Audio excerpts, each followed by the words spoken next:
360. Boy, have I been looking forward to this interview all morning long. She is Dr. Meg Lowman.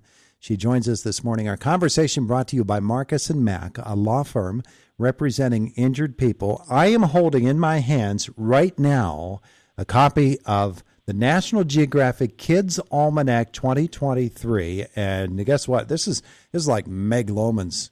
She's all through this thing. She is with us this morning as well. Meg, good morning. Hey, good morning. So happy that we can talk about trees and nature and National Geographic. Meg, are you on top of a tree right now?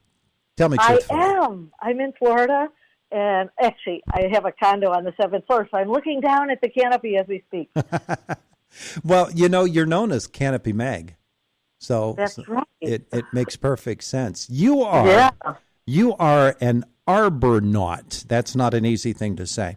I know, what a big word. Isn't that crazy? Well, astronauts explore outer space, and aquanauts explore undersea. So when I first started as the first person to go into the treetops, I got labeled as an arbornaut.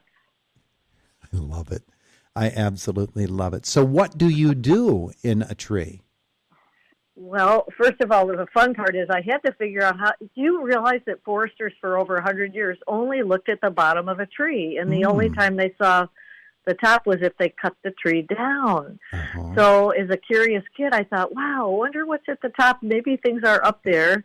And so I made a slingshot out of a piece of metal, and I sewed a harness, and I borrowed some ropes, and I used the slingshot to put the ropes over a branch. And this is the amazing thing. When I got up there, it turns out that everything lives up there. All the sun is up there, so the fruits and the flowers are there, and most of the leaves. And as a result, all the bugs are there, and the birds that eat the bugs, and the lizards that eat the bugs, and the, other things that eat the leaves, like the sloths or the koalas. So it's the hot spot for 50% of life on Earth lives in the top of a tree. Can you believe that? It's its own ecology, isn't it?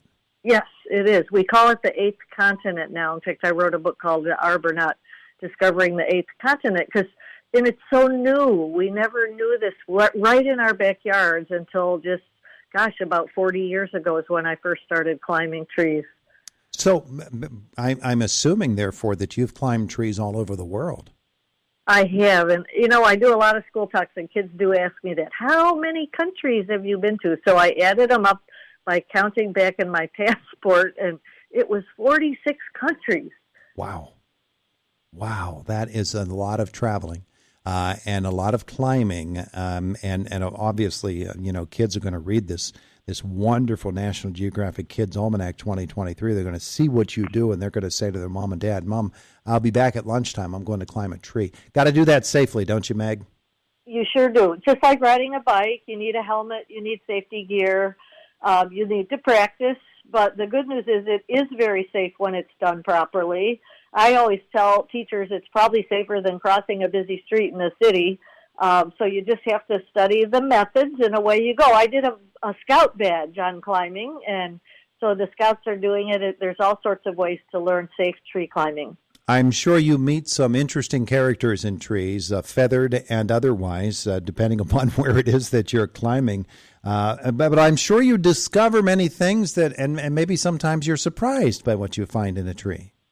I am so surprised. Literally there are millions of species of insects up there, not just hundreds, but millions. So every time I go up, there's a purple one or a silver one or one with furry antennae or one without. It's just like fabulous artwork up there. And, of course, you see all sorts of crazy things. In Indonesia, there are snakes that actually almost fly between tree canopies. And there are, of course, crazy, beautiful sloths and koalas that eat leaves, and they're pretty big, but they still just live on that leaf diet and do very well by it. Tell me about the Megmite. What is that? So I've been working in Ethiopia. I'm trying to work in countries that really don't have the, kind of enough scientists or enough funding to take care of their trees, and it's very urgent that we save all the trees around the world, not just one place, because every country has different medicines and different values. So in Ethiopia, I was working with the priests who have the stewardship of most of the trees, and So we found a new species of mite, and my colleagues named it after me. It's very homely. It's brown and hairy, and I hope it doesn't look like me, but, only a mother could love it, right?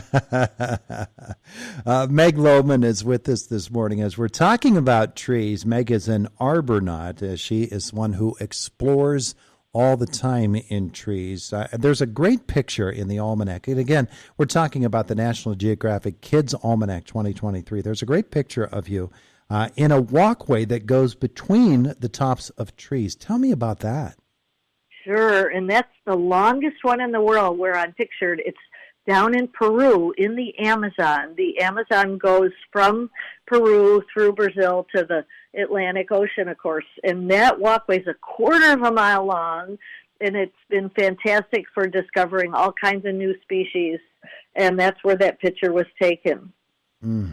It looks like just an amazing experience to be able to do that. I wish I could take all of you there. Maybe some of the readers can go there. I have a website, treefoundation.org, and we have a big map where all the walkways of the world are located. And, it's exciting because that walkway alone employs indigenous people for a sustainable income by ecotourism. It's such a wonderful thing when people visit and, stay at the lodge and eat their meals, and it saves the temptation of logging these really special forests.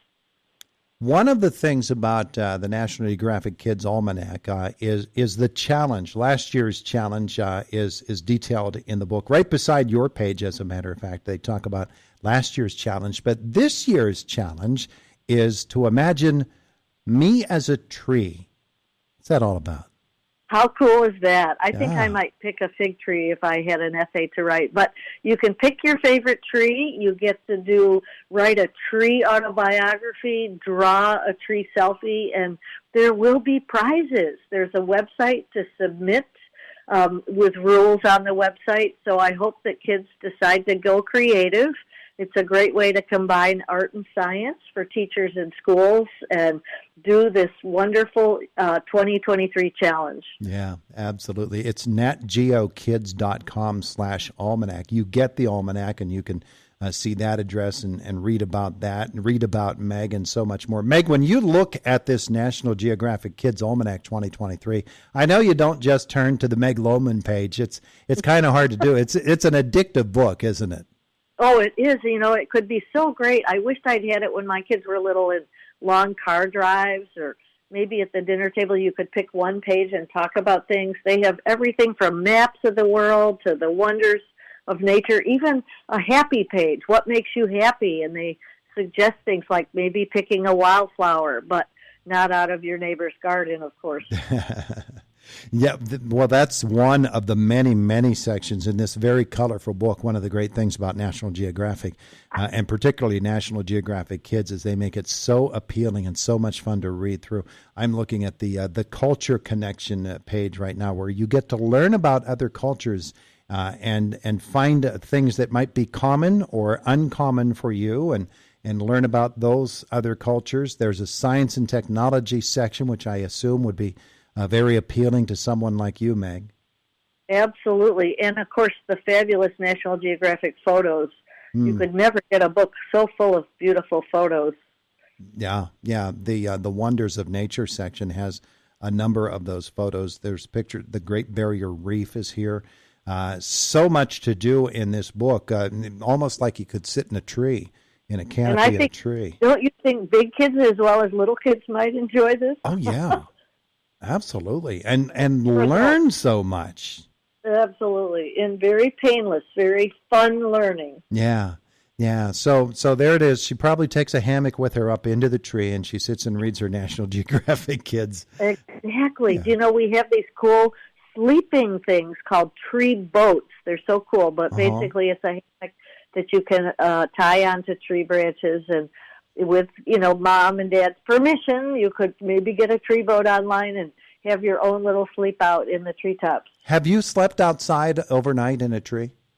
All the time. I try to do it in every country, a lot because kids ask me what it's like, but also scientifically, most of the insects are active at night, not by day, which is very logical because then, of course, they avoid being eaten by birds. So it's a really important time for me to do my work to discover all of these cool creatures. So take me back to that very first time when you did that, when you slept out underneath the stars in the top of a tree, and the wonder that must have filled you at that time. Oh, my gosh. And it was in Australia. I was a student and did a lot of my initial work as an Australian. And holy cow, I'll never forget it.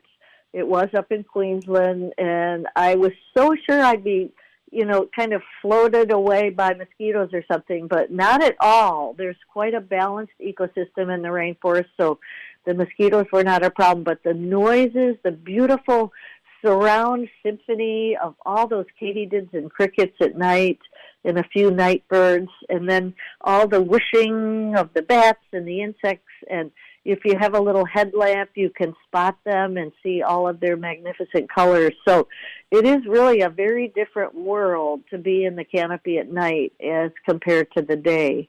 Meg is the National Geographic explorer and director of a Tree Foundation, and she spends her life on top of the world, basically, in the tops of trees, just looking out over the world and exploring. The National Geographic Kids Almanac for 2023 has a bonus section of 20 things to make you happy. There is the new Almanac Challenge Meg was talking about a couple of moments ago. A bunch of incredible animal stories, weird but true facts, amazing inventions, games, activities, jokes, comics, everything you could think of to entertain a kid for more than just a day. It's going to take a while to get through this one. Meg Lowman, thank you so much for spending some time with us. Oh, such a pleasure. Now go out and enjoy all your beautiful trees. That is the perfect way to spend a day. Meg, have a great day today. You too. Thank you. Bye now. It is the voice of Indiana County. It's WCCS 101.1 FM and AM 1160 FM and AM 1160 FM.